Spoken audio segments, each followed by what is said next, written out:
We'll get you straight. Hey, what's up, everybody? Welcome to another episode of The Pop-Up, coming to you live from the Black Media Matters studio right here in downtown Seattle. I'm your host, The Big O, with a great show lined up for you here tonight. Man, we're talking about money.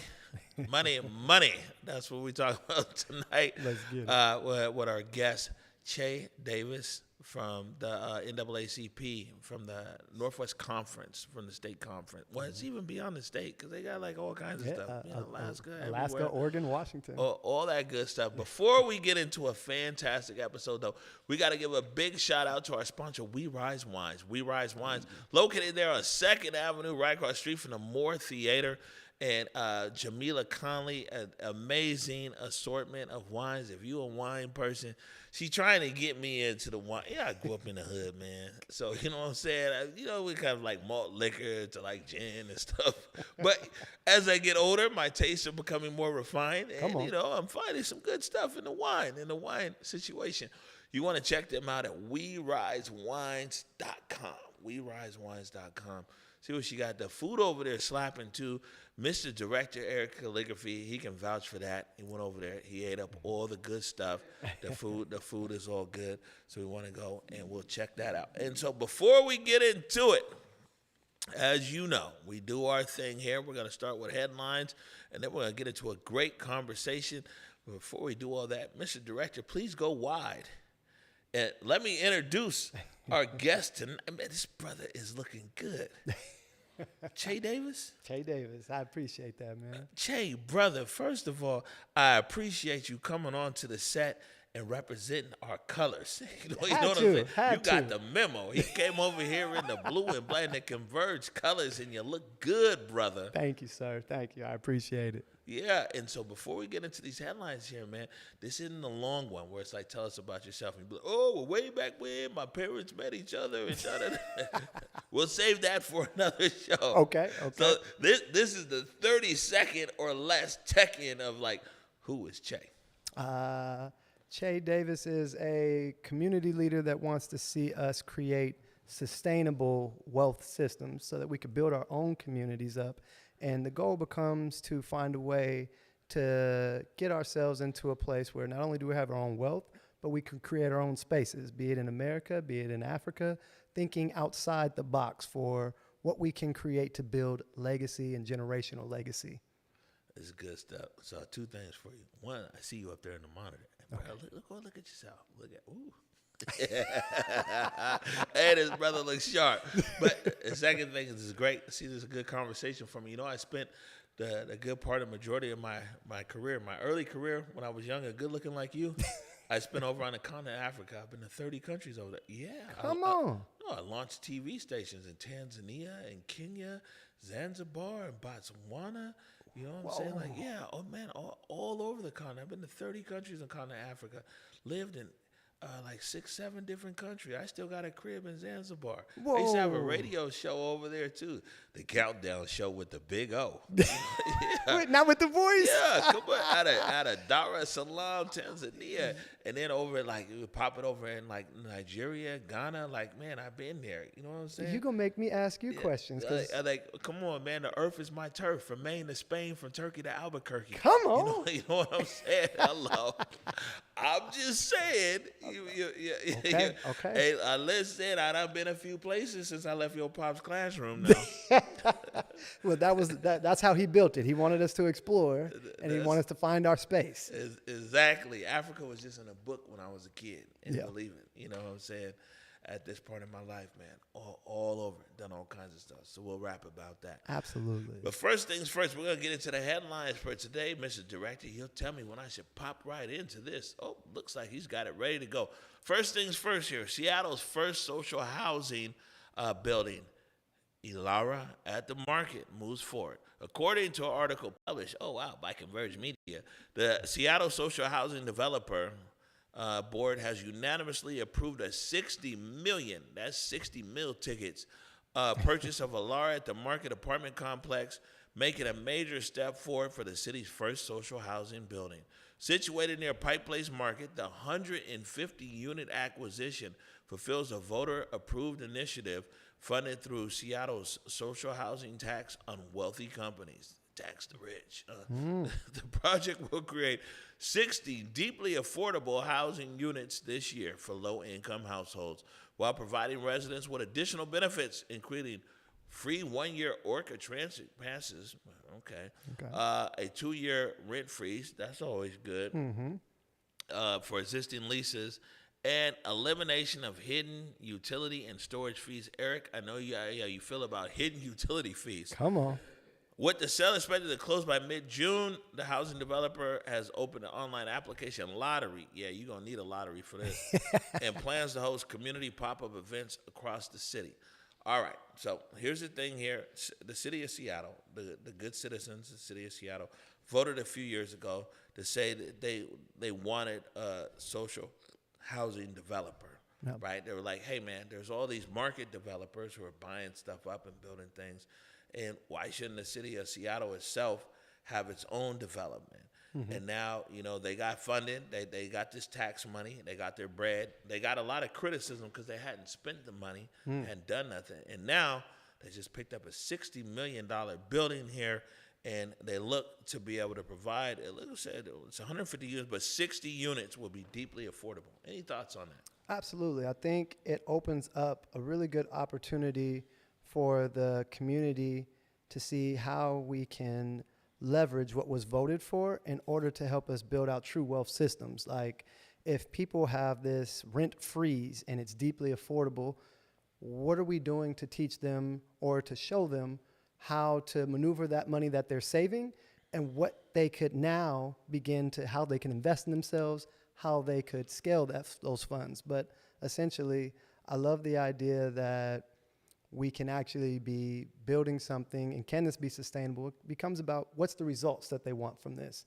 And if those results are, we want people to be able to have more economic freedom because they don't have the stress or burden of having to pay so much. Now, what are we doing as a community to help them put those funds somewhere else that can grow and scale? You know what? These people need to talk to you. I only say this, right? I know quite a few people that are in affordable housing. I used to be somebody who was in affordable housing. Because believe me, ain't no money in black media. That's another conversation. But you know what happens is, right, is you move in and you be like, yo, I'm going to stay here. I got a plan. I'm finna get out of here and X whatever. But you know what? If you're not disciplined and you don't stay on top of that, then you end up being there for years. That's correct. And if you don't, like you're saying, like, okay, well, my rent was going to go up 10%. Let me take this 10% now and put this 10% in some kind of savings situation, right? Because I was going to spend that anyway, but I'm saving it now, right? Is that kind of what you're saying? I don't just want our people to look at it as spending, because a lot of times, especially in our African-American communities or just our underserved communities, money becomes this tool of we can either save it or we can spend it. But what we want to be able to do is teach our people that money can be value. Think of it as value points.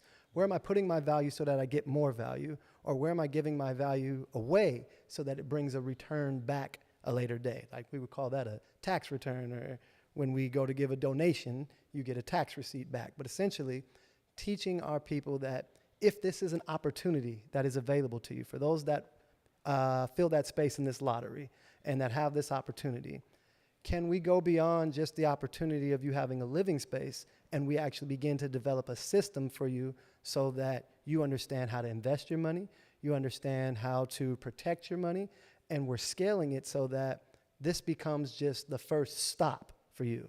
This is an opportunity. Now, how do we get you into a house? From there, how do we get you into investment accounts that are scaling into wealth systems that you want to develop? You're going to hear me say that a lot. Yeah, no, I mean, wealth but system. That's the thing is that if we realize that if someone needs to push us sometimes to be like, okay, that's cool. You got this break. We found an affordable housing situation, but this is the beginning. This isn't the end. That's correct. You see what I'm saying? And so it's like, I know a lot of people who ultimately get stuck. Yeah. Because then it comes out like, well, man, I'm only paying this much. I can go and do this, or I can go and do that with this extra money, and da da da da. And okay, we gonna get to it.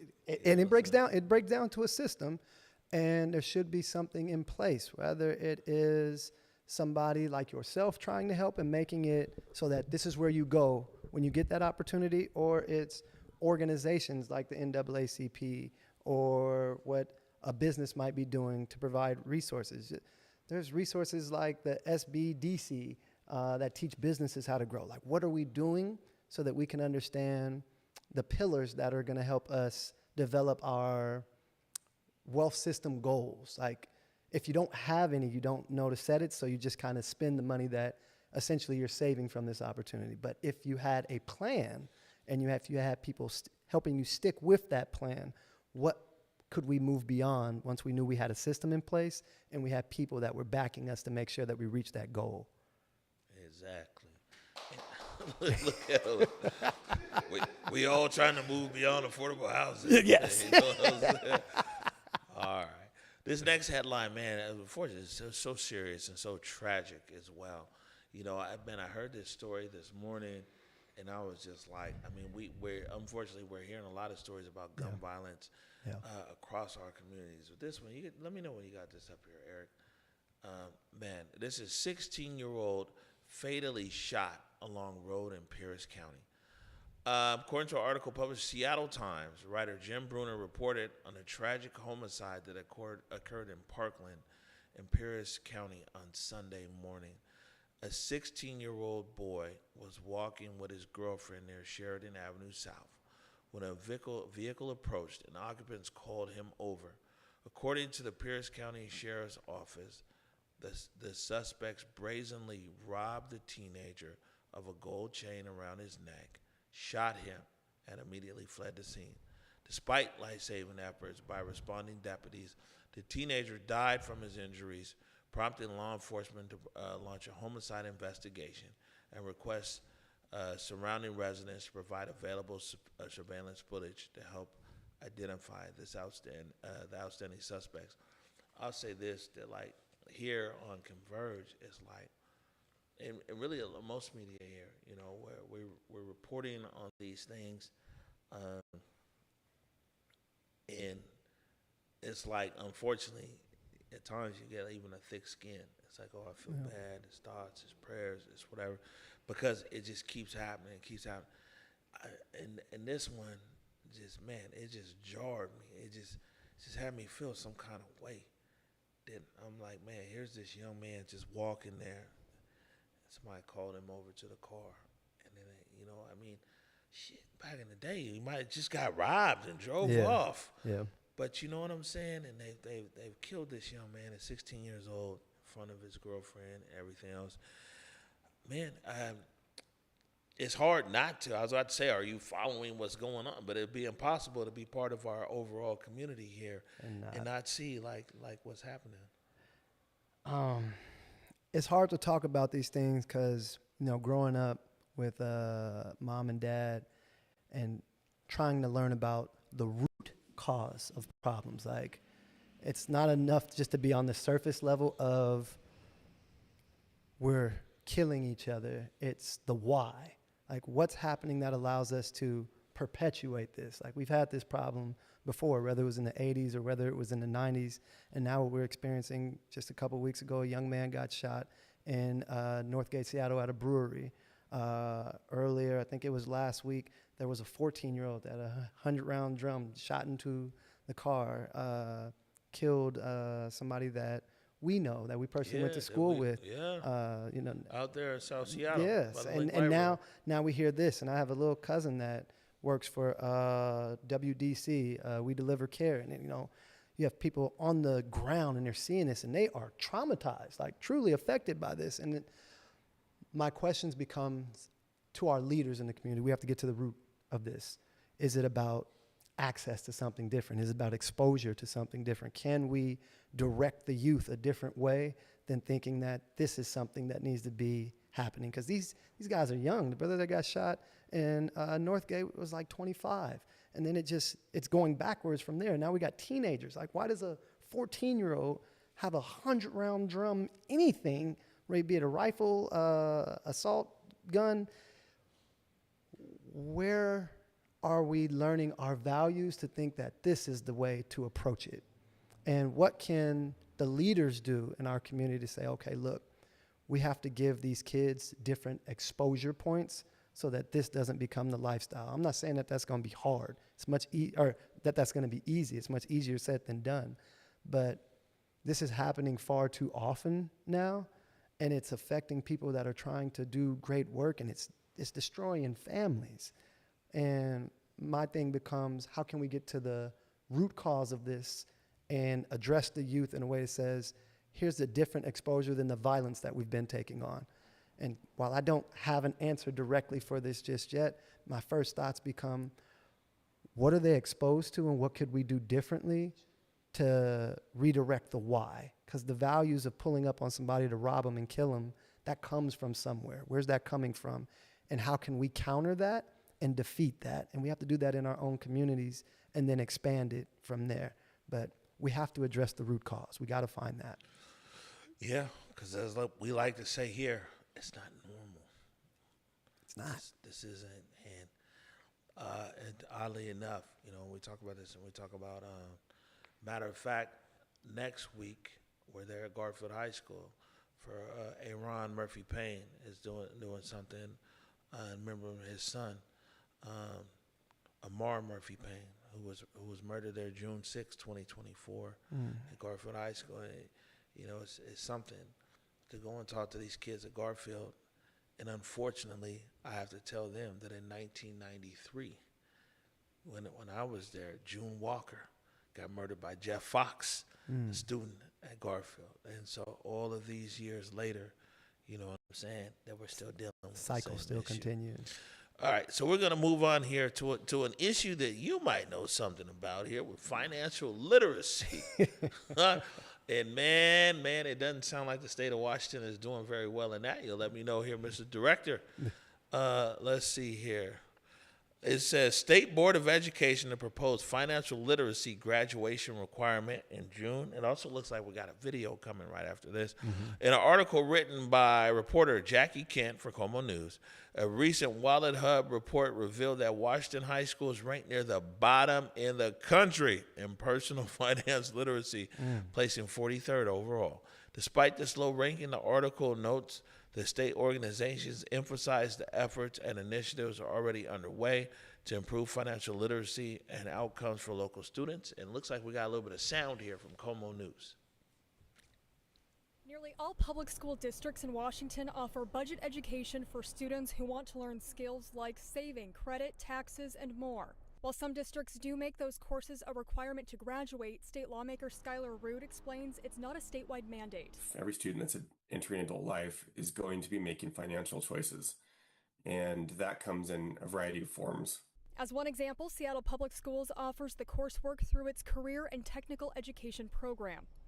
In a statement, an SPS spokesperson writes, in part, Washington's financial education guidance is largely unfunded.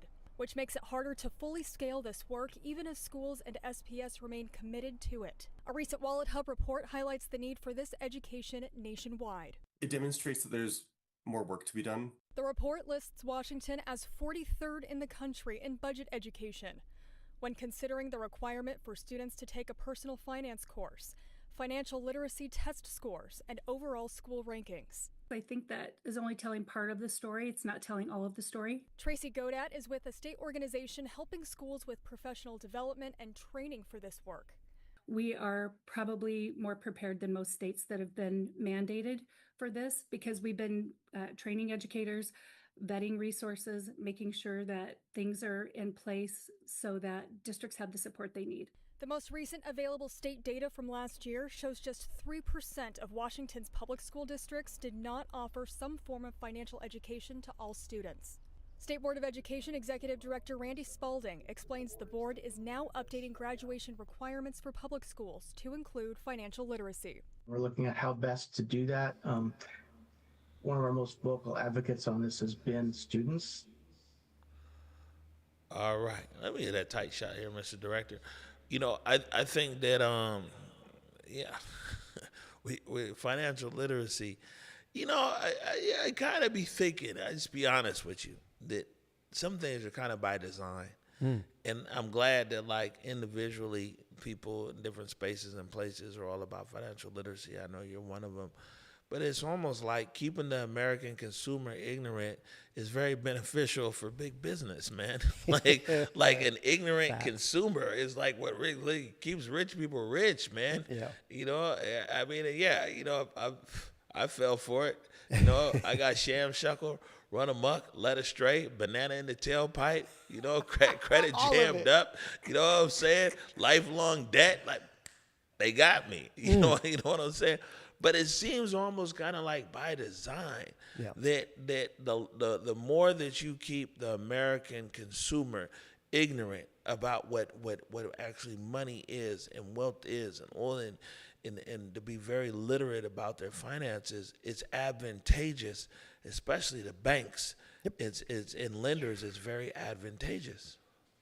Completely agreed. All of this starts with system and structure, and so like. Outside of being the chair of financial literacy for the NAACP, we have our own wealth architect firm. And the goal becomes to design towards values. Before you ever even start talking about numbers and digits with it, it's what are your wealth system goals? What do you need, want, and wish for your money to do? And then what is the system that you're up against? What is the matrix that we call America? And this system of how they structure money against you. We're not taught these things and principles of how money moves, but then when you can associate your values to your dollars, and then you can take your financial snapshot and say, okay, with my values and the goals that I want to achieve in the next 1 to 3, 3 to 5, 7 to 10 years, how am I leveraging the finances that I have right now in order to achieve those? The structure, the system, and structure and execution becomes everything. And it's really the values that you have. If all you valued is what they taught you to value as a consumer, you saw Jordan with Nikes on, so you want to be like Jordan. A Cheetos commercial came on, all of a sudden you got hungry. You're just reacting to everything. Be proactive. Being proactive is having a system in place. And that's not the easiest for everybody that comes from different environments. Some people have environments where their parents educate them on it.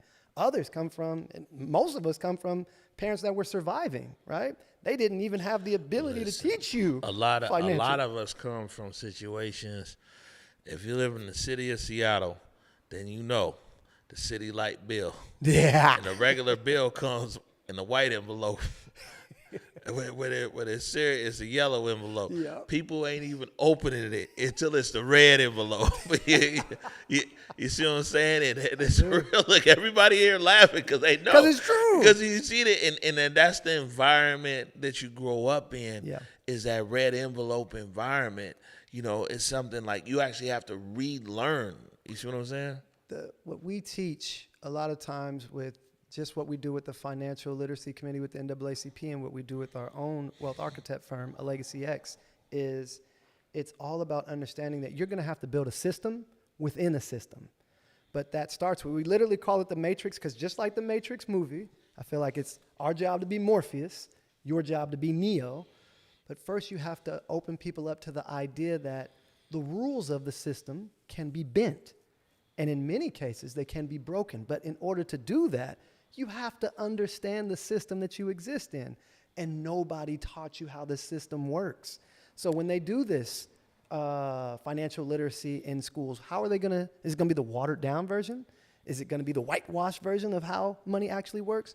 Or are you going to give me the actual structure? I would dare say we shouldn't be waiting on the school system, the public school system, to teach our kids and ourselves that. We should build that ourselves. We've seen communities like Jewish communities. They would have, after school, they would go to synagogues and they would learn about their own culture and family finance. They taught it after school. We have plenty of black churches. We have schools that would open up their theaters to us where we could teach and have legacy centers. We have a philosophy that we educate on in our own wealth architect firm. It's called IOU, Identity, Ownership, Unity. If we want to solve the racial wealth gap, or even the economic wealth gap, we have to have a sense of identity. What are our values? What are we aiming towards? After we know that, what do we own? What are we leveraging here? What are we building? Let's go get that. If you got your identity on point, and you got your ownership on point, the natural thing becomes collaboration with others that think like you. That's unity. Do that enough, rinse and repeat. Build it to be scalable. We can solve the problems ourselves, but we have to understand the system that we're in and the systems that we want to build in order to achieve the legacy we want to leave. Yeah, man, I owe you. I owe you. All right, I got you. Look, we're gonna skip over this. We're gonna go to the last one here, Eric. You know, this is do you follow baseball at all? Just a little bit. Just be honest. It's Just cool. not really, if I'm being honest, but just really? a little bit. So Enough to know the HBCU Classic. Okay, that's good. We were there for that. It's our guy, Buki Gates. Hey, Yeah, see, Pops was a teacher of Buki. Yeah, baseball beyond borders and everything else. We good? Okay, yeah, we are. So this is. Have you heard of Steelhead Center? First and foremost, for JP and Dan to take time out of their schedules as they're This is prepping baseball. for today's game, that means a great deal. Obviously, the generosity of the Mariners. On behalf of the Seattle Mariners organization, just want to present you with a check to support the work that you're doing at the Negro Leagues Museum, and Thank you. just continued success, and thank you for preserving the legacy of the game, and we appreciate it. The Mariners have been a long-standing supporter of the Negro Leagues Baseball Museum, and we couldn't be more proud in terms of what the Mariners have done by being the first team to wear a Negro Leagues uniform on a regular scheduled basis. And what the Mariners have done is just open up a portal for people to get a better understanding, not just of the Steelheads, but maybe it sparked even more interest in learning about the history of the Negro Leagues. It means everything. I can't thank our organization enough for, continuing to honor the Negro Leagues, and just so proud to wear that jersey every Sunday. Nothing means more to me. To have Dan come by on his day off. I had a really good time walking him through the museum. So this has been a special weekend for us, and I can't thank the Mariners organization enough for their continued support of the Negro Leagues Baseball Museum.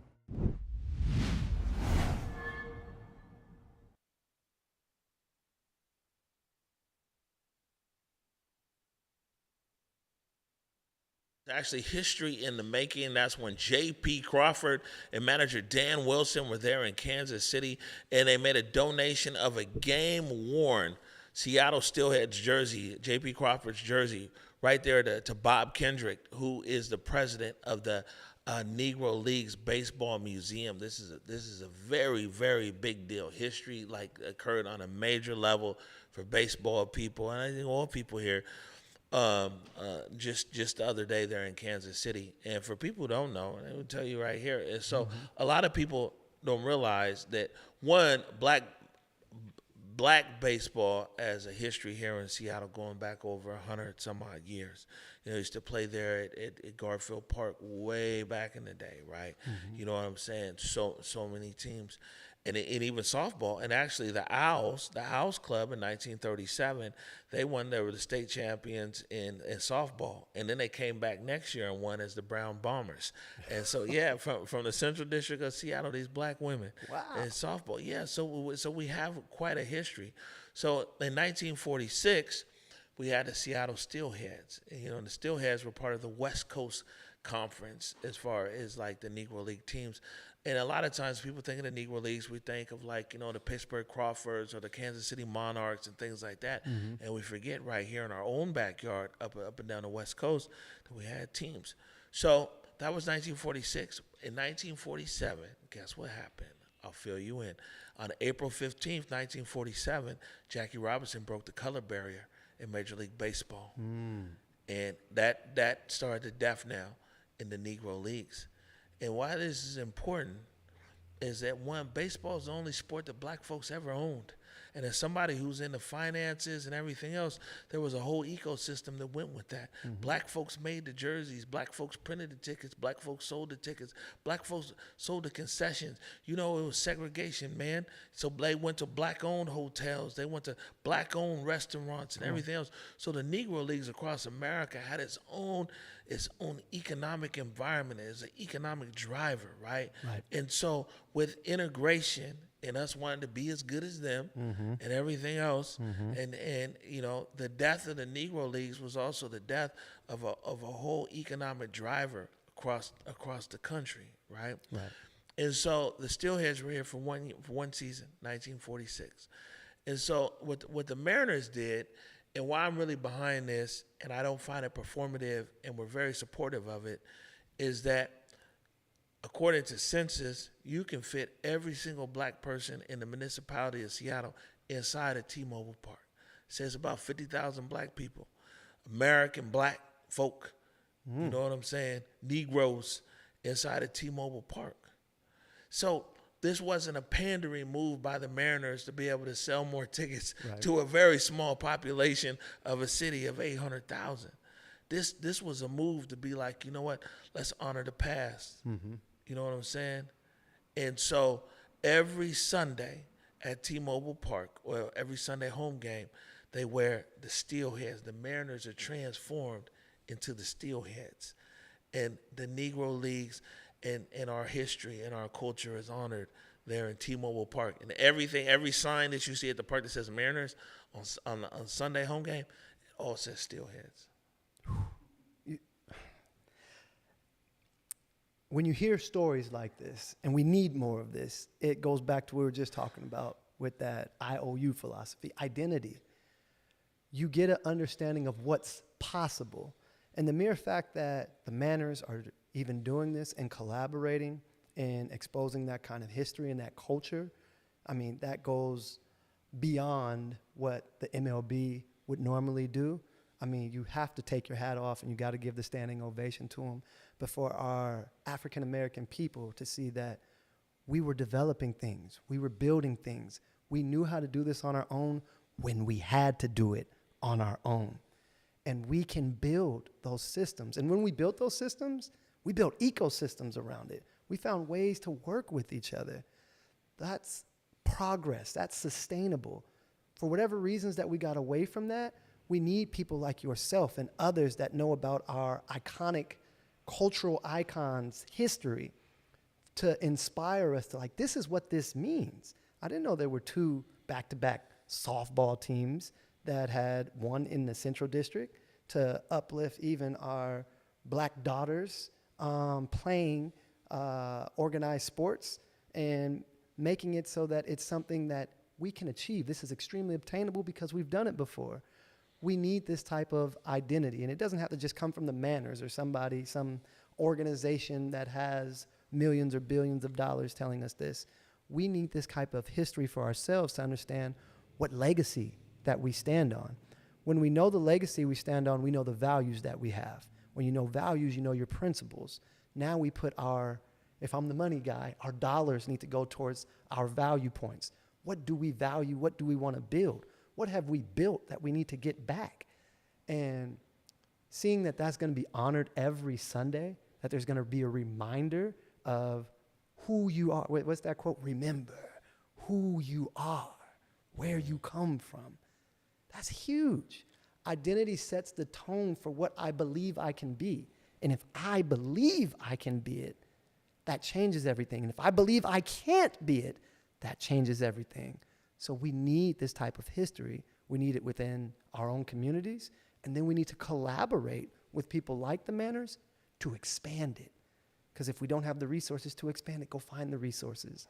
But we need to build these ecosystems, and we need to stand on our own cultural identities. And we should have legacy centers across the city that teach about cultural icons, that leads into understanding how to use our wealth and leads into how to sustain legacy. And we should just rinse and repeat that. Cultural icon, how do we build ownership? How do we come together to stand on legacy? That's all we need to build our own ecosystems. Look at you. You're on point over here. So listen, let me do this. Eric told me somebody was over here and they're showing a whole lot of love, so we want to make sure I recognize them. Okay. But I got some tickets for you. Okay.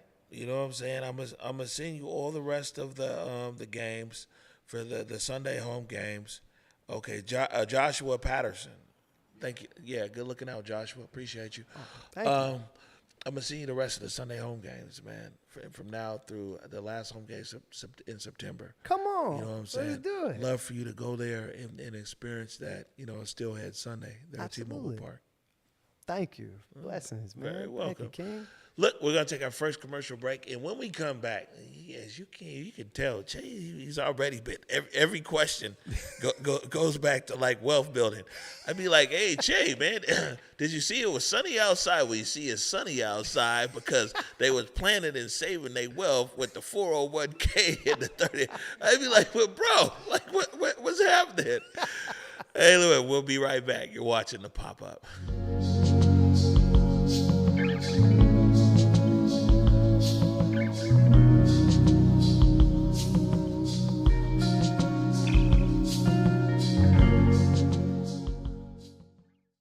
Now's your chance to join the Days to Come Reading Challenge to ignite the civic imagination needed for racial repair in Washington State. Read, discuss, and take action until Juneteenth to bring Dr. King's vision of a truly just society to life. Visit saarcpnw.org for more information.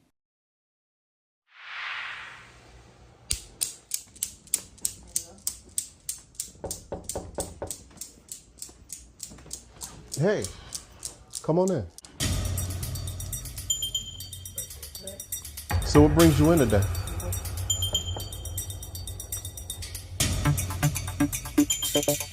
He think he know me. A man can't make a sandwich. He makes me sick. He doesn't know what he's talking about. Waiting.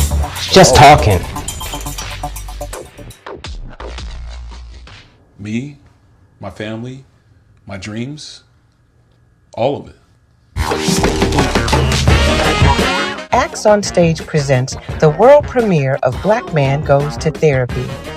Running May 21st through 31st, this interweaving stage play tells of a reluctant wanderer's encounter with a therapist who's seen better days. Black Man Goes to Therapy is written by Jeremy Rubin and features Ariel Davis, Joshua Webb, Carl Covington, Courtney Williams, Franklin Johnson, Zakiya Carter, and Jeffrey L. Cheatham II, with direction by Isaiah Anderson Jr. This profoundly moving theatrical therapy session is an unmissable experience where the unapologetic hope is healing. Tickets available now at axonstage.com.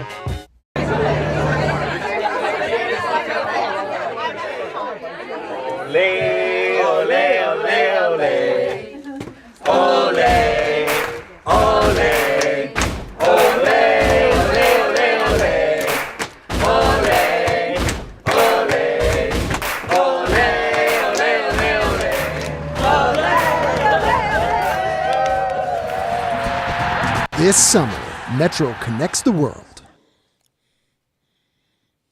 All right, welcome back to the Pop-Up. Coming to you live from the Black Media Matters studio right here in downtown Seattle. Joined tonight by Ché Davis, who is now, you're the financial literacy chair with the NAACP and there's a few NAACPs. So there's the NAACP of Seattle metro area, and then there's the regional conference, right? Yep, it's called state conference. NAACP State conference. State And conference. what does that encompass? So the state conference is going to cover Alaska, Oregon, and Washington. So over all those areas, the goal becomes to essentially have what we put together was a wealth system empowerment initiative. And so the goal becomes to go to those spaces and make sure people understand what can be done so that we can achieve sustainable wealth system development in our community spaces. It's a lot of real estate, Chief. Yeah, You know, it is. Washington, Oregon, and Alaska. You got it. Alaska alone is bigger than Washington, Oregon. They got some folks up there too, man. I done popped it up there in Anchorage and Juneau. We just got back from Fairbanks a couple of weeks ago, and we have never seen that kind of hospitality ever. Like the whole town was nice. So you know, there's a whole history, right? You know the history of these black people up there in Alaska. I don't as much as I should, but we started to get it. So part of it is the Alcan Highway, right? Mm-hmm. And so back then, like the war and everything else, when they say the war, this guy got us something like 5 at the moment. But what like World War II is that, you know, I mean, and that's actually when big highways and things get built, is to be able to move militaries around countries, right? And so the Alcan links basically the United States to Alaska through Canada.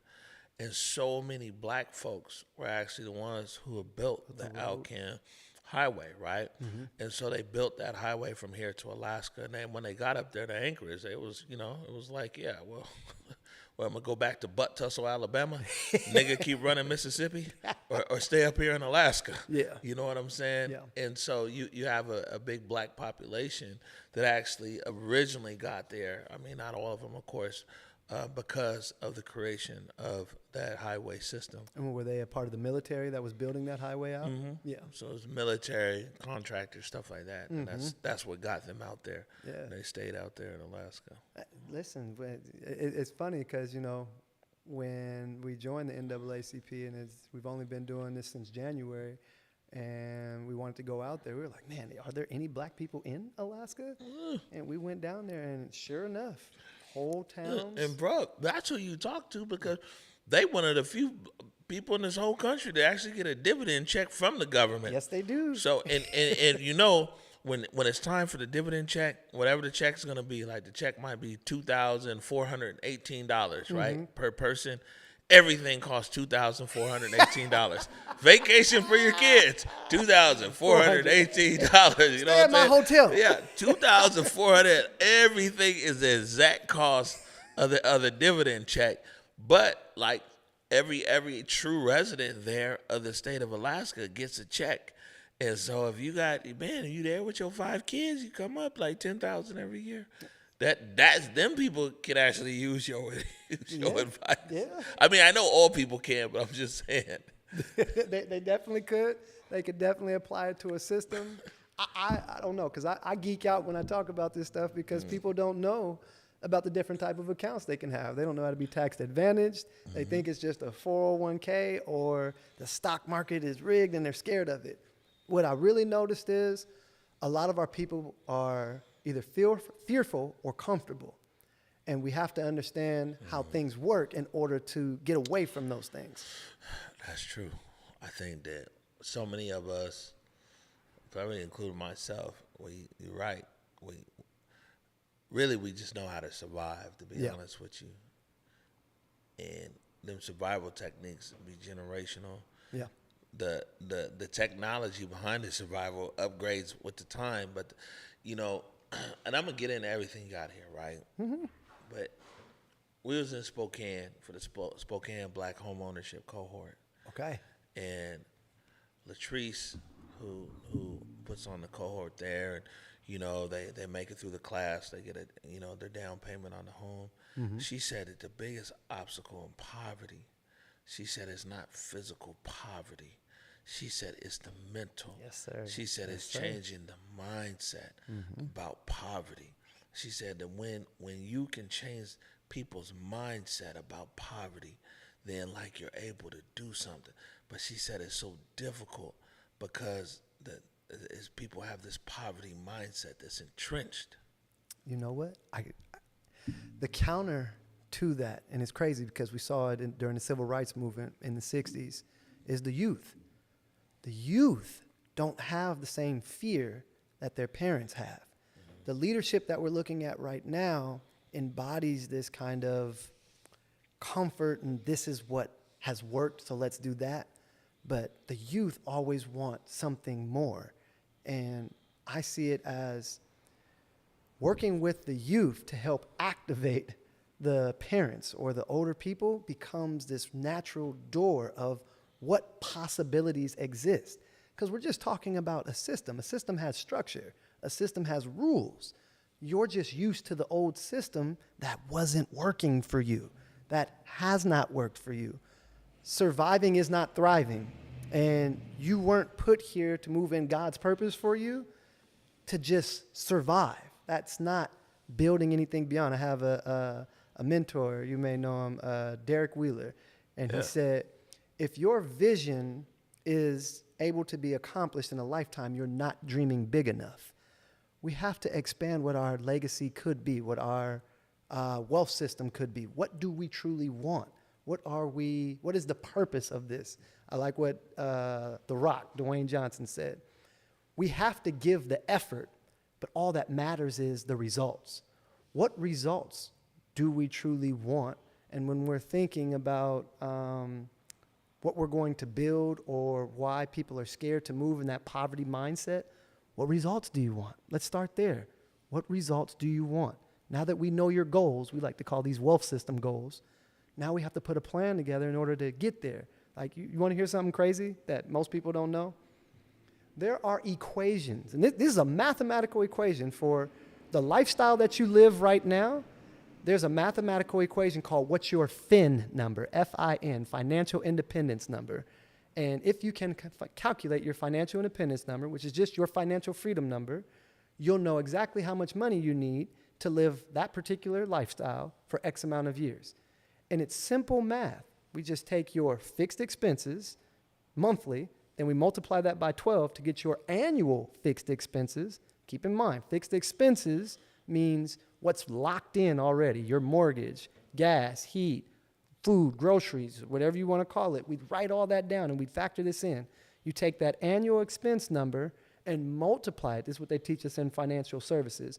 Multiply that number, that annual number, by 25. They teach us 25 because usually people want financial freedom when they're going into retirement, right? So they figure when you're going to be retired, you got about 25 years left on this earth.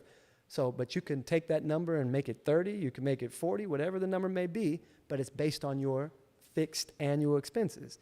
Most people, that number is going to be a high six-figure digit or a seven-figure digit. It doesn't need to be a daunting thing. It needs to be, okay, I know where I have to go now. How am I going to get there? And we need to roadmap these things together. But we have to understand the process of understanding what financial freedom is. Numbers tell a story. And if we know the numbers of what we're trying to achieve, then we simply have to create a route of how to get there. Like, I was talking to a friend earlier today, and I said, you know what? Everybody wants to lose weight, but if I'm going to work with you to lose weight, what's the first thing I'm going to have you do? He said, I'm going to change your diet. I said, no, I'm going to put you on a scale. What's the scale going to give me? A number. When I see that number, then what am I going to tell you to do? Okay, we got to design a meal plan for you. We got a calorie count. When you calorie count, what are you doing? Looking at the numbers in order to achieve a result. We have to get back to the fact that there are stories in the numbers, and if we can begin to put a system around what we're looking to achieve, we can get the results. We just need to build a plan. No need for fear, no need for poverty mindset. We just have to understand what's the problem in front of us, what's the solution we're going to apply. And not everything's going to work. It's going to be rinse and repeat. If it didn't work before, okay, we got to restructure it, build again. We have to respect the process. Everything that's going to be great takes time to achieve that. Let's know the process and let's build the process together, and let's make it replicatable so that if Ché could do it, Omari can do it, Kevin could do it, mom and pop can do it, make it replicable. That's what businesses do. I'm just looking at this from a business standpoint saying, how do we build this for our people to make our people a scalable movement that we can be self-sustainable. We just need our own system within a system. There it is. Look at you. You came prepared today. So I gotta get over these points here before we run out of time, man. All right. So we said here you're the financial literacy chair, NAACP State Conference, Washington, Oregon, and Alaska. And we want to talk about a few things here. One, there's the upcoming NAACP Community Leadership Luncheon featuring Washington State Treasurer Mike Pellicciotti. Yeah, Mike. Look, you got it. You got it. You got to understand. Mike. Yeah. But Treasurer Mike. Matter of fact, the treasurer, I think that's an elected position. That is. Let me my knowledge. get this camera, please. Thank you. Yeah. So, Mike, congratulations, and we're gonna call you Money Mike here on the pop-up. So, our Washington State Treasurer, Money Mike, is coming to the NAACP Community Leaders Luncheon. Yeah. When is that, and why the state treasurer of all people? The event is going to take place on June 11th, and the goal is to bring 50 to 60 of Seattle's top leaders, community leaders, into a building and say they have an initiative at the Washington Treasurer Department to implement what we call future funds or baby bonds. And essentially they're looking for a solution to poverty. Like, how can we give kids that did not have access to the same finances that other kids may have had access to?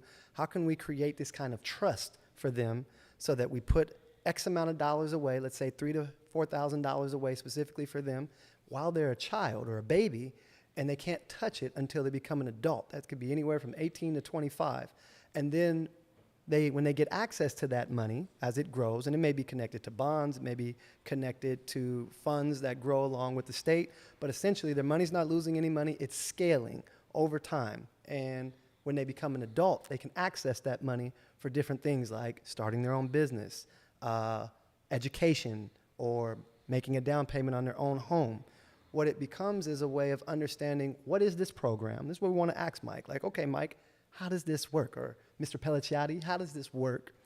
What are the benefits of it? What are the cons of it? We want to hear it straight from the head of the department who's leading this initiative, and it actually comes from a brother named Derek Hamilton out of Washington, D.C. He created the idea of baby bonds, essentially so that we could close the racial wealth gap, or at least begin to bridge the racial wealth gap.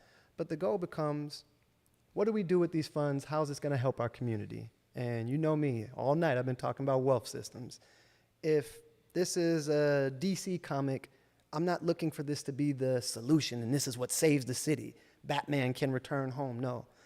This is going to be a program that allows us to have another tool on our utility belt to say this is what we can implement in our wealth system in order to achieve a goal. If you have a child right now and you happen to be eligible for this type of account, a baby bond, because you may be in that underserved community or you may be in that income bracket, how can we leverage this and begin to build you now so that when your child becomes an adult, there will be ample amount of funds that they could use for a plan that you started 18 years ago?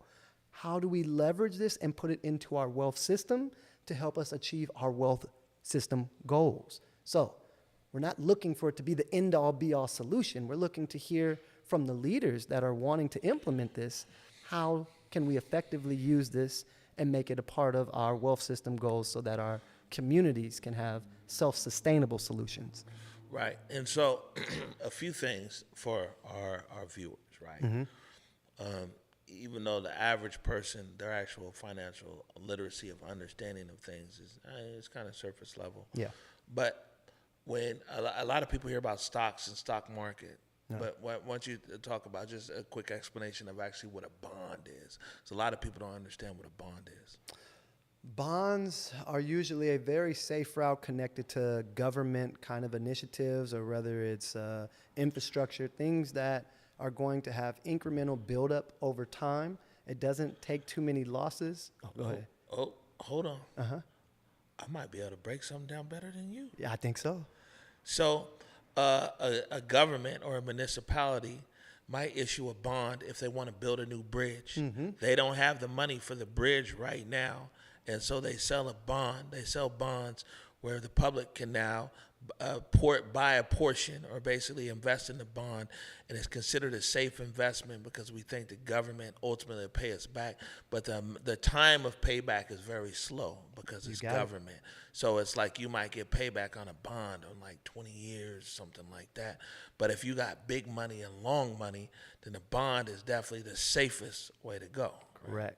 Hello. That was a beautiful out, explanation. And with this program, they leave it open to the government, like the state that's initiating it, for what they want to invest it into. So it doesn't have to just be a bond. It could be let's get fancy here. It could be a fixed index annuity. We call them wealth builder accounts. Like, okay, now you're attached to the stock. My fault. I can explain it. I can break it down. I know it's okay. No need to explain. We're short on time. I know you had to come and stunt. So you got your stunt and a stunt and a flex. You started it. One index. Do it.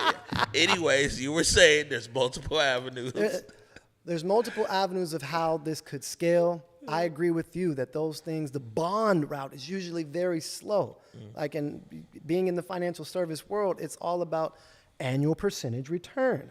How fast can my money double based on what I already have in there, and how many years does it take that double to occur? That's how we, if we was in the streets, like it's the rule of doubles. They call it the rule of 72 in financial services. You hear that, Eric? If we was in the streets. But luckily, we're not there. That's correct. That's correct. Anymore. So we're looking for the higher the annual percentage rate of return, meaning my yearly return, 8%, 10%, 12%. The higher the number, the faster the double. So here's what I'm saying, right? Okay. This all sounds like something that people with means have been doing for a very long time for their children, for their household, and for everything else. Yep. Oh, yeah. Hey, look, we got a new baby here. Let's go buy a bunch of bonds or something. But, this kid's going to pay for their own college, right? Yeah. How do poor folk and the people who might necessarily be like, actually bank poor, but like mentally poor or mentally and bank poor, which is like even worse. But like, how do they get it? Like, who's funding this bond? Is it them, or is the government going to kick in some bread on this, or how does all this work? That is a money Mike question that I would absolutely love for you to ask him. But I would say this: there needs to be education for these people. You should not just give people that come from a situation where they're not used to having money and expect them to be financially Never literate. should have gave you money. But we put there should be should be a program to it. Right. So now that they're part of the program for baby bonds, what is the education that they're getting? Is there a unit? Is there a team that is working with them? And this goes out to all of Washington State. But is there a specific program that's educating them or helping them create their wealth systems? Help them develop a plan. It's a playbook. We're sports guys. Yeah. Give them a playbook. I think what would be interesting is hindsight's 2020, of course. Right. Now, like government's $1 billion of debt, of deficit and everything else. But man, it would have really been cool before we went into the red to spend some of that bread, even if it was $500 on every newborn or every child in the state of Washington between 0 and 5 years old. Absolutely. Like, what an investment in the future of our state. And that money even would have went into the bond, but it still would have went back to the state, because the state is just paying whatever your interest on it. But you know what I'm saying? They keep the money in a way. I don't know. I don't know if that's like a pyramid scheme or if that's like some straightforward, whatever. But it would really be good for the state to buy bonds on behalf of our young people. And, let those bonds mature, and the state can do what they do well, play with people's money while they can. You know what I'm saying? They're pretty good at that. Sometimes they get caught in the red. We hope they in the black. Right. And yeah, you got 20 years to play around with this money. Right. You know what I'm saying? Before you got cash out. Put it somewhere where it can't take losses. There are financial vehicles that are out there that are designed. We can use insurance vehicles that are designed that it contractually does not lose money, but it grows steadily over time. So structure it the right way. Let's look at what result do we want out of this? Because we're trying to do this with just $1 million in the whole program. Don't quote me on the number, but they wanted to bring it to Washington State with $80 million that they wanted to put with the kids on Apple Healthcare. Yeah. So exactly what you're saying, what would have been cool is what they're trying to vote on, but they have to structure it the right way. So the communities have to know how it works. We need to fight. Mm-hmm. We need to fight hard to get us out of poverty. Yeah. We need to fight. And you know what? Let me tell you something here. You're the financial expert, young man. But let me tell you something here.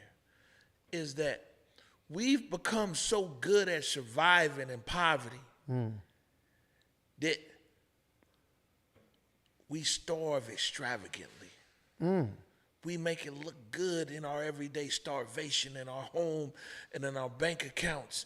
You know what I'm saying? And even sometimes in our character. And it's starved out. But you know, we've done so well at being able to starve extravagantly that it's become just a way of life for us, that we know how to, live and work and manipulate in a system that as poverty is abounding around us, that we don't even see opportunity anymore. You see what I'm saying? I do. This is the struggle that we face, is that we know how, with nothing, black folk with nothing, still know how to step out that door every morning with their head held high and starve extravagantly and not have no way out, no way to figure out how to get out of poverty. You see, this is, I like what you're doing. And when I saw this email, I was like, man, we need to talk to this young man. Because we have to break this mindset. Yes. And it is a badge of courage. It is a badge of courage to be able to wake up with nothing. Yeah. And to still hold your head high and with your chest poked out and go out into this mean world with no means, and knowing you got young people and family responsible for, but you got to find a way to keep your chin high. Yep. And you know that you're starving it extravagantly. We have to figure out a way we got to do it. You know what I'm saying? People just don't know that there's another route. They don't know that it starts right here. But I ain't mad at nobody, man. You know what I'm saying? And people, it's like poverty ain't a crime. And sometimes us ourselves in our society, we treat poverty like it's a criminal act. Like we come from generations of people who was in poverty and they just did their best. Yep. You know what I'm saying? I do. And so these things right here that you're talking about, some I understand, a lot I don't. It's okay. I can learn. Absolutely. But I do know that it's like we have to make it our mission to get our people out of poverty, and first and foremost out of mental poverty, for them to see, because if they can't see it in their head, they'll never believe that it can happen. Would you and Converge Media work with a group of people that say, let's create legacy centers. Let's create a space where these kids can go and they can understand the culture that they come from. They can understand different financial resources that they need access to, and then how we can unify. Because all we need, everything that you're talking about, this is a unique education system that they're not going to give us, and they don't owe us. And if I'm speaking to you honestly, because I see the sincerity in your eyes and I see the tears, I'm sitting with you and I see it, and I'm saying, I'm not going to ask my oppressors for freedom. Hello. Let me call it what it is. You had laws against us that kept us here. You had law against us. You had systems and structures in place, banking systems against us that kept us in these spaces. This was intentional.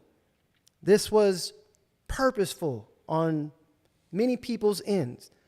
We don't need to turn to a system that has necessarily not been the most beneficial for us. we need to look at each other and say, okay, what's the problem? What's the results that we want? What's the plan? This is about effective leadership. We need to find a way to gather in spaces and begin to teach, simplify it. They say this is one of their geniuses, not ours, but I'll give you two things. There's one, I'll give you an African proverb, and I know you heard it before. If there's no enemy within, the enemy outside can do me no harm. Boom, that's number one. Their genius, Einstein. A genius takes a complex problem and makes it simple. Let's just simplify what we're up against. If we can put our youth and our parents inside of a building on a Saturday and say, we're going to teach you about a cultural icon, we're going to teach you how money works, and we're going to teach us how to unify. See you next Saturday. Cultural icon, teach us how money works, teach us how to unify. See you next Saturday. Bring the food. Make it easy. Give these people that are out there mad at each other, shooting each other, give them a space to go. Give them somewhere where they can learn something that's going to transform their lives. And I'm not saying it's going to be easy overnight. I'm saying that we have to create the space and the system. Yeah, I mean, nothing about our journey has been easy. No. And nothing's happened overnight. Nope. And we definitely didn't get here alone. So if you're talking about, I'm down on a hella different level. I'm down like, we used to do budget school here, but about the city of Seattle budget. Mm-hmm. And so like we used our production resources here to be able to, as a tool, because people didn't understand where the city was spending their money. And so we had budget school. We actually did a 10-part series here. They explained the whole budget process, and it goes to committee, out of committee, yada, yada, yada. So we got that. We also have an event space. Mm-hmm. You talk about bringing people together, you see in the space. Absolutely. Yeah, so we're here for it. We've gone long tonight, but I think we went long. We've gone overtime in the best way, but that's the best thing about owning our situation. Come on. Ain't nobody ownership. Can't nobody stop it. Yeah, man. Listen, we only stop it if Mr. Director is like, listen, I gotta go. Otherwise, I think that we're in a really, really good space. Here's what I'd like you to do. I know there's a few things on, but it seems like we covered just about everything. Okay. There's only points here. So that camera right there, the lonely one right there, that's your camera. Okay. I want you to look directly into that camera. You can tell people about you personally and your firm, and also this upcoming event and where they can get tickets. Okay. So for the event on June 11th, we will put out a flyer on our social media, which you can find at A Legacy X. We have our own website as far as our wealth architect firm goes at alegacyx.com. And you will also be able to find the tickets at the NAACP State Conference website. So we will make sure that the flyer is right there. You could click on the QR code. That'll take you to the reservation link.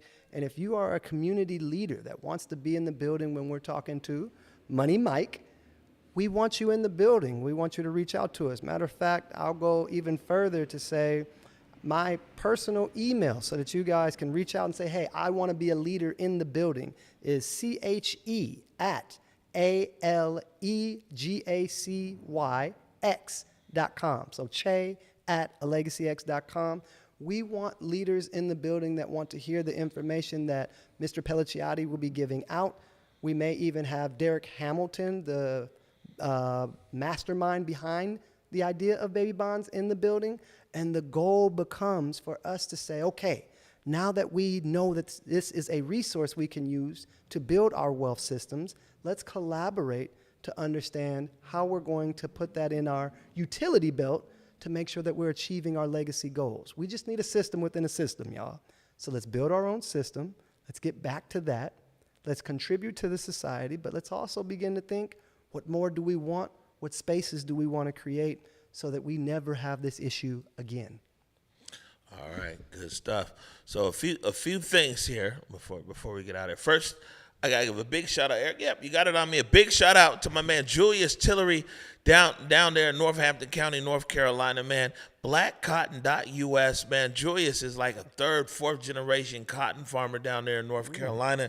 He's made this shirt here. I had a pleasure of visiting Black Cotton years ago. I was there on the farm. Okay. I was trying to impress a woman.